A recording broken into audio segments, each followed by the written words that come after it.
प्यारे बच्चों, आज आपको रस पढ़ाया जा रहा है। रस पहले भी पढ़ चुके हैं आप लोग, लेकिन आज फिर से रस पढ़ रहे हैं। रस क्या है या रस किसे कहते हैं, है ना? तो ये जानना बहुत जरूरी है। रस का शाब्दिक अर्थ होता है आनंद। जिसे में आनंद की प्राप्ति हो उसे रस कहा जाता है। जैसे और भी रस है, लेकिन जो काव्य वाला रस है, तो जब हम कविता, कहानी, उपन्यास आदि को पढ़ते हैं या सुनते हैं, नाटक को देखते हैं, तो जिस आनंद की अनुभूति होती है उसे रस कहा जाता है। यही इसकी परिभाषा है। जिसे हमें आनंद, रस का शाब्दिक अर्थ है जिसे हमें आनंद की प्राप्ति हो वही रस कहलाता है। जैसे हम कोई रस भी पीते हैं तो मुझे आनंद की प्राप्ति होती है, ठीक है? तो इसी प्रकार से जब हम कविता पढ़ते हैं या सुनते हैं तब भी हमें आनंद की प्राप्ति होती है। तो आज आप लोग पढ़ रहे हैं रस। रस का शाब्दिक अर्थ है आनंद। रस की परिभाषा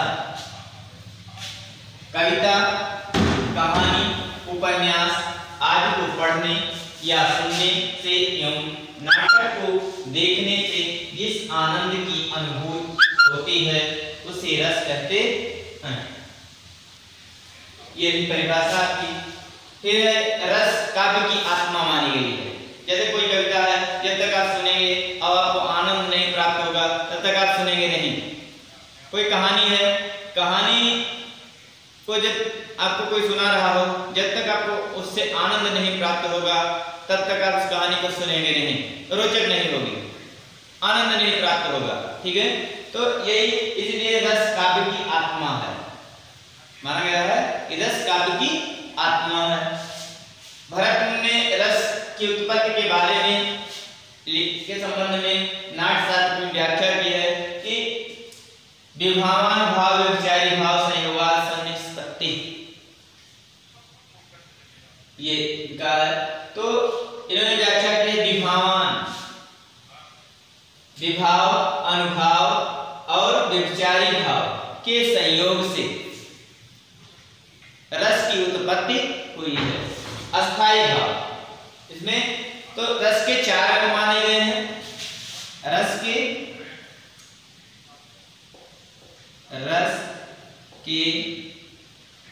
चार अंग हैं। नंबर एक है अस्थाई भाव। अस्थाई भाव, अस्थाई भाव। नंबर दो है विभाव। विभाव। नंबर तीन है व्यभिचारी भाव।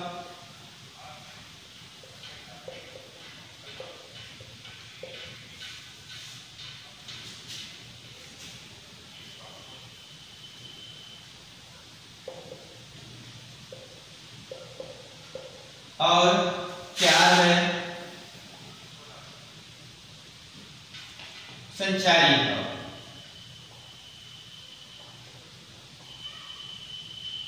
संचारी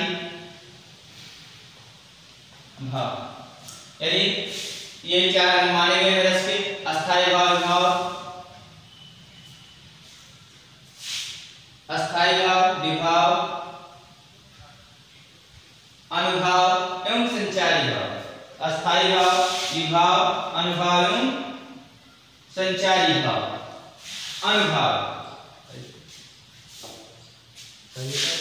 अनुभाव कहते हैं। अनुभाव, अनुभाव, ठीक है? अस्थाई भाव, विभाव, अनुभाव एवं संचारी भाव। अब क्या, सबसे पहले आप जानेंगे कि रस कितने होते हैं और उनके अस्थाई भाव क्या हैं। ये अस्थाई भाव क्या है ये जाने। तो जैसे किसी के मन में जो भाव अस्थाई रूप से विद्यमान होते हैं उन्हें अस्थाई भाव कहते हैं। सुनने वाले के मन में जो भाव अस्थाई रूप से विद्यमान होते हैं उन्हें अस्थाई भाव कहते हैं। अस्थाई भाव की परिभाषा है कि अस्थाई भाव, अस्थाई भाव परिभाषा लिखेंगे तो लिखेंगे कि जो भाव श्रोता या पाठक के मन में, जो भाव श्रोता या पाठक के मन में अस्थायी रूप से विद्यमान रहते हैं उन्हें अस्थाई भाव कहते हैं। जो भाव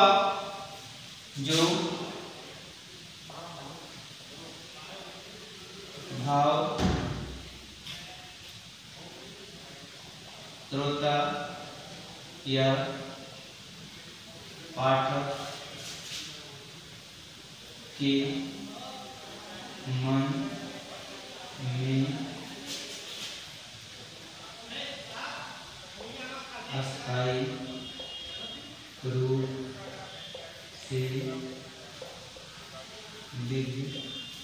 विद्यमान रहते हैं उन्हें अस्थाई भाव कहते हैं। अस्थाई भाव कहते हैं, है ना। जो भाव श्रोता या पाठक के मन में अस्थायी रूप से विद्यमान रहते हैं उन्हें अस्थाई भाव कहते हैं। अब आप जानेंगे कि रस और उनके अस्थाई भाव।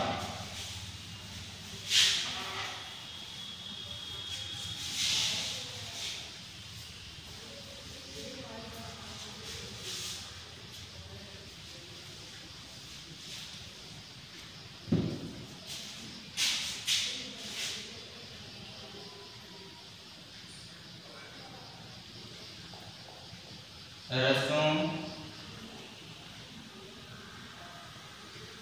के नाम और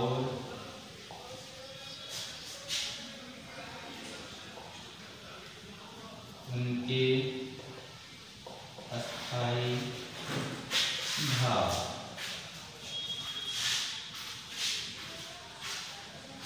रसों की संख्या 9 मानी गई है, वैसे तो 11 हैं, लेकिन अस्थायी रूप से रसों की संख्या 9 ही मानी गई है।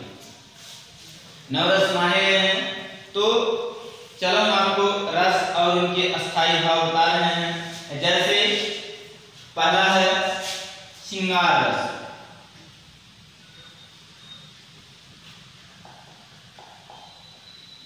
श्रृंगार रस, इसका अस्थायी भाव है रस।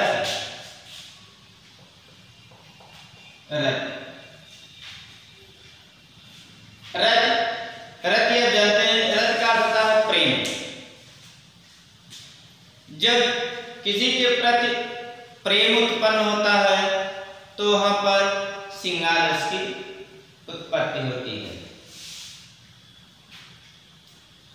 रस की परिभाषा, रस की परिभाषा है या इसका अर्थ है कि जब स्त्री पुरुष के परस्पर प्रेम भाव को रत कहते हैं। दूसरा है श्रृंगार रस, दूसरा है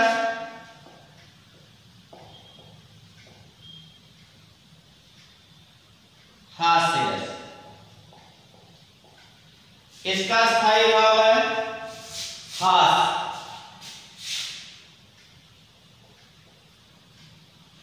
किसी को देख करके जब क्या होता है कि हंसी उत्पन्न हो जाती है तो वहां पर हास्य रस माना जाता है।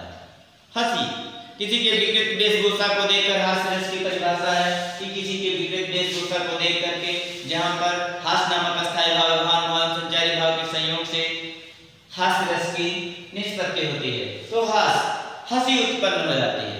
जहां पर हंसी का माहौल होता है वहां पर हास्य रस माना गया है। दो गया। तीसरा है नंबर 3 करुण रस। करुण रस का अस्थायी भाव है शोक।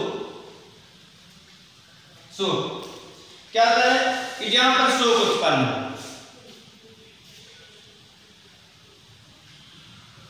करुण रस की परिभाषा है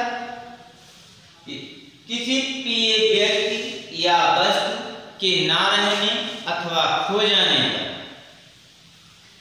शोक नामक अस्थायी भाव, विभाव एवं संचारी भाव के संयोग से करुण रस की निष्पत्ति होती है, करुण रस उत्पन्न होता है। तो जहां पर शोक उत्पन्न हो, जैसे कोई प्रिय व्यक्ति है तो आपके बीच में नहीं रहा, तो उसे देख करके क्या होता है कि शोक उत्पन्न हो जाता है। तो जहां पर शोक नामक अस्थायी भाव होता है वहां पर क्या होता है, करुण रस होता है। तो दूसरा हो गया, तीसरा करुण रस हो गया, इसका अस्थायी भाव शोक है। चौथा हो गया रौद्र रस,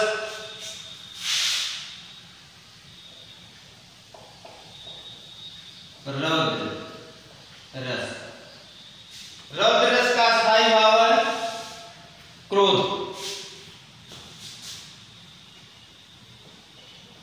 क्रोध। जहां पर क्रोध नामक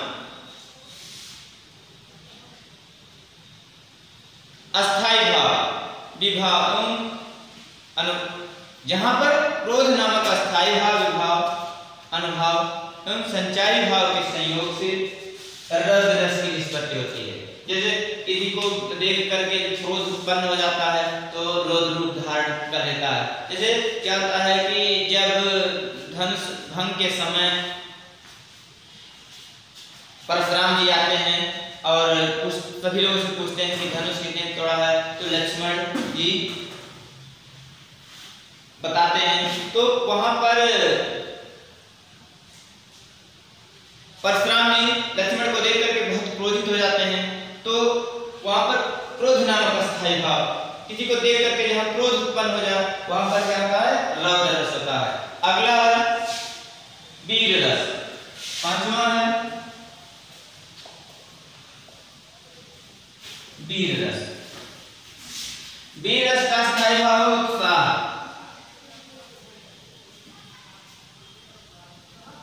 उत्साह, उत्साह कार्य से कार्य व्यक्ति है, लेकिन क्या है कि अगर उसके मन में उत्साह जागृत कर दिया जाता है तो क्या होता है कि वह वीर हो जाता है। ये चार प्रकार के होते हैं, युद्धवीर, दानवीर, धर्मवीर, दयावीर। कंजूस से कंजूस व्यक्ति है, लेकिन कोई व्यक्ति जाता है कहता है कि भाई तुम्हारे पिताजी तो बहुत राजा आदमी थे, जैसे हम आते थे मांगना नहीं पड़ता था और पहले ही मेरे लिए वह बस मुहैया हो जाया करती थी या मिल जाती थी। तो कंजूस से कंजूस व्यक्ति उदार हो जाता है बातों के माध्यम से, कार्य से कार्य व्यक्ति लड़ने के लिए तैयार हो जाता है उत्साह जागृत करने पर। उत्साह जैसे वीर तुम बढ़े चलो, धीर तुम बढ़े चलो, सामने पहाड़ हो, सिंह की दहाड़ हो तुम कभी। तो जहां पर उत्साह नामक अस्थायी भाव, विभाव, भाव, संचारी भाव के संयोग से वीर रस की उत्पत्ति।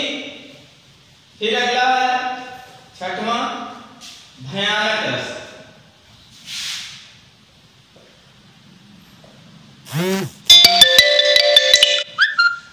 भयानक रस, भयानक रस का अस्थायी भाव है भय।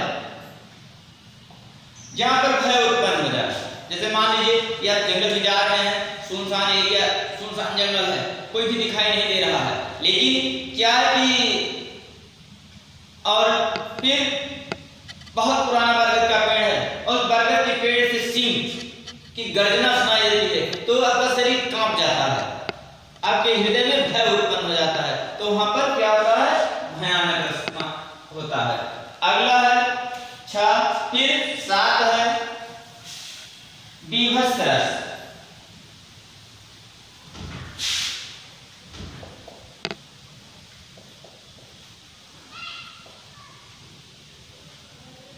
बीभत्स रस, इसका अस्थायी भाव है जुगुप्सा।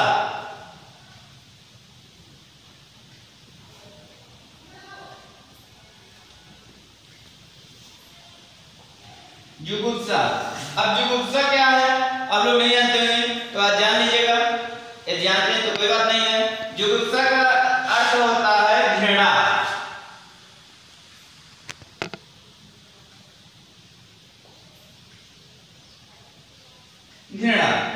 जैसे कोई चीज देख लेते हैं तो आपके मन में, जैसे आपका बहुत खास मित्र है और आप चोरी से नफरत करते हैं, लेकिन वो कहीं चोरी करते पकड़ा गया तो उसे देख करके आपके मन में घृणा उत्पन्न हो जाती है, वह बहुत हरामी है, इसका साथ छोड़ देना चाहिए, बहुत दुष्ट प्रकृति का आदमी है। तो वहां घृणा उस मित्र के प्रति, चाहे इतना खास मित्र है आपका, लेकिन क्या है कि आपके मन में उसके प्रति घृणा उत्पन्न हो रही है। या कहीं देखते हैं आ रहे हैं रास्ते से और बसों का शव पड़ा हुआ है, गीत कवि आज कुत्ते आज नोच नोच करके उसे खा रहे हैं, तो उसे देख करके हमारे मन में क्या उत्पन्न होता है, घृणा उत्पन्न हो जाती है, जिसे जुगुप्सा कहा जाता है, ये बीभत्स रस है। और अगला है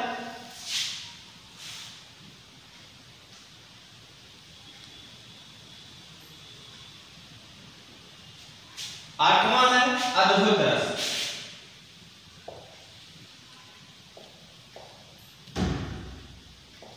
अद्भुत रस, इसका स्थायी भाव है विस्मय।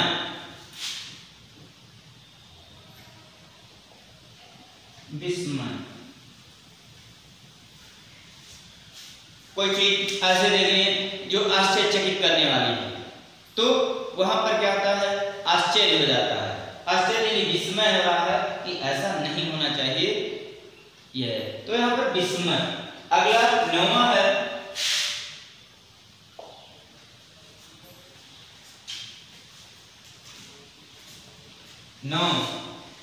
शांत रस। शांत रस, इसका स्थायी भाव है, शांत रस इसका स्थायी भाव है निर्वेद।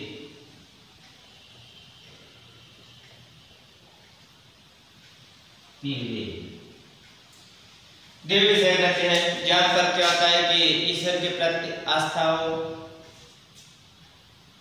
वहां पर देव विषय कहते हो, वहां पर शांत रस होता है, इसका स्थायी भाव निर्वेद है।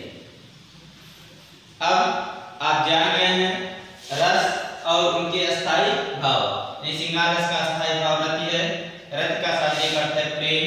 हास्य रस, हास्य रस का अस्थायी भाव हास है, हास का अर्थ होता है हंसी, हंसी उत्पन्न हो जाना। करुण रस का अस्थायी भाव शोक है, आगे बता चुके हैं। रौद्र रस का अस्थायी भाव क्रोध है, वीर रस का अस्थायी भाव उत्साह है, भयानक रस का भय और बीभत्स रस का जुगुप्सा, जुगुप्सा का अर्थ होता है घृणा। और अद्भुत रस का अस्थायी भाव विस्मय है। अगला 9 शांत रस का अस्थायी भाव निर्वेद है।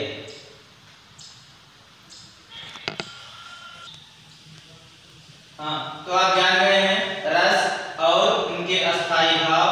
अस्थायी भाव आज आप जान गए हैं, रस के 4 माने गए, हमने आपको बता दिया कि अस्थायी भाव, विभाव, अनुभाव और संचारी भाव। तो ये आप जान गए हैं रस का नाम और उनके अस्थायी भाव। अब आज जान गए रस का एक अंग, ठीक है, रस के अस्थायी भाव, ठीक है, रस और उनके अस्थायी भाव जान गए हैं। अब अगले दिन अगला अंग जानेंगे विभाव, अनुभाव एवं संचारी भाव। अगले वीडियो में आपको यह पढ़ाया